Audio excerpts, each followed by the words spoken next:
Hey folks, I'm Tom Vasel. Welcome to Best of 2017 in Dice Tower. Today we're taking a look at small games.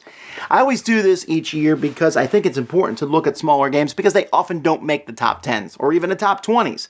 You know, there's little games in small packages, but these little games are important. First of all, they're easy to carry around, they're easy to store, and they can pack a lot of fun in them. So, what's my criteria for this list? I thought the game was small. So there wasn't any particular size limit. You might say, that game wasn't small enough. They felt small to me. Here we go, my favorite small games from 2017. Number 10 is Fugitive. This is a two-player game, and it's basically like the movie The Fugitive, where one person is a fugitive, the other person is that intent person trying to catch them, although I think in this game, the fugitive actually has done it.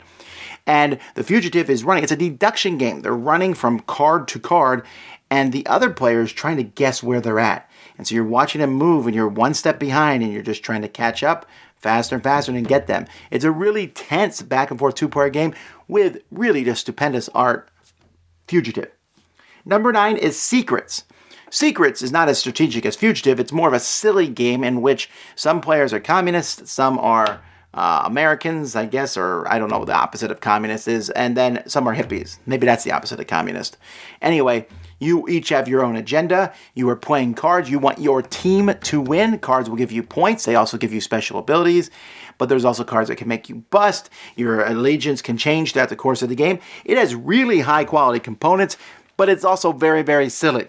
Right? You cannot go in this game. There's special abilities. The Bruno Fiduti, Eric Lang combo just has a lot of this back and forth silliness going on, but I like it a lot. Secrets. Number 8 is Rocky Road a la mode. This game's about ice cream. Check. That's all I need to say, right? Well, you're an ice cream truck and you're driving around, and this game is a really small package. But your cards come out. It's like a little board. You're driving your ice cream truck around, collecting ice cream to deliver to orders. It feels like a bigger set collection pickup and delivery style game, but done in a smaller way and with a subject that I think we can all agree is amazing. That is Rocky Road a la mode. Number 7 is Custom Heroes. Mystic Vale from AEG turned deck building on its head when they had card building, where you had these cards that you built as the game went by. This is the second game in that line, Custom Heroes, where you're building cards. But this one is a ladder climbing game where you are trying to get rid of all the cards in your hand.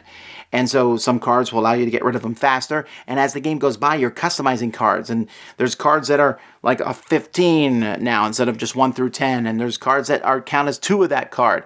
And you get to add and change these cards, but then those cards go back in the deck, and everyone's going to get a chance at them. Really kind of some intriguing, fun ideas, and it scales really well too. Highly recommend it. Custom Heroes. Number 6 is a tie between 2 different games. They're both in the same series, and that's the Fast Forward series. There's Fear and Fortress. There's also Flee, but I wasn't a big fan of Flee. Fear and Fortress are very, very simple games. Fear is essentially like a game where you're playing cards and try not to bust. Fortress is play cards and try to conquer fortresses on the table. Really simple rules, and games are like 10 minutes or less. But the fact is when you're done with the game, then you add a few more cards. The decks come in a specific order. All the rules are in the deck. You play some cards. You play the game. Game's over. You might discard some cards, draw some new cards. New rules might show up. But they're also very simple and easy for people to get into. That's Fear and Fortress. Number 5 is Fantasy Realms. This is a game that does not look spectacular at all. But it is, because it's just a little box with fantasy stuff on it, super generic fantasy. In this game, you have a hand of cards, and on your turn, you're going to draw a new card and discard a card. And you keep doing that until there's a certain number of cards discarded. Game ends. You then score your hand. But every card is different. This card might say, this is 10 points. But if you also have a dragon, now it's 30. This card might say, this card's 30 points. But it's -5 for every land card in your hand. And so you're sitting there trying to mix and match the cards and get the right amount of points.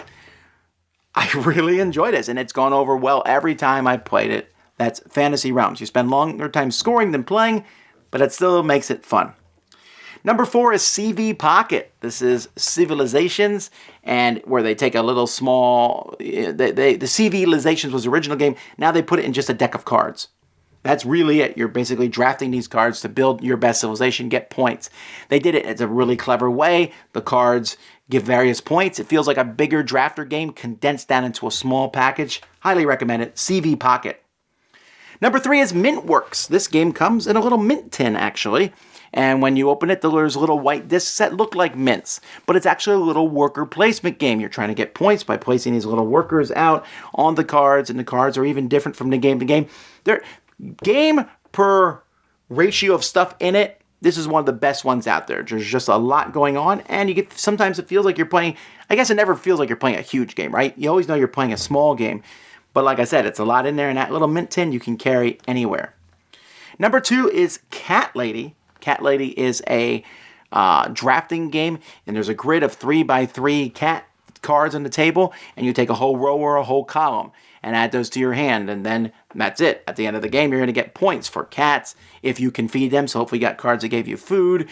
Different cat toys will give you things, outfits of cats. There's all different scoring. The scoring is very reminiscent for me of Sushi Go, and so I like that. It almost feels like a successor to that. It plays differently as you're drafting cards off the table, but it's easy to understand. People get into it. I like it. And my favorite small game from the year, I can see it right over there, and that's 10-Minute Heist. In this game, you are thieves that are jumping in a tower, a wizard's tower, and grabbing cards. You start at the top and come to the bottom. All the cards are on the table. You can move down as far as you want and take a card, but once you do, you can no longer go back up. And then you get points for having cards of different color, or the most cards of a color, and other points. Some cards are bad too, and so you have to figure out, do you want to just move slowly and get a lot more cards? But if you do that, the player who moves down faster might get better cards than you. So it's kind of an interesting back and forth.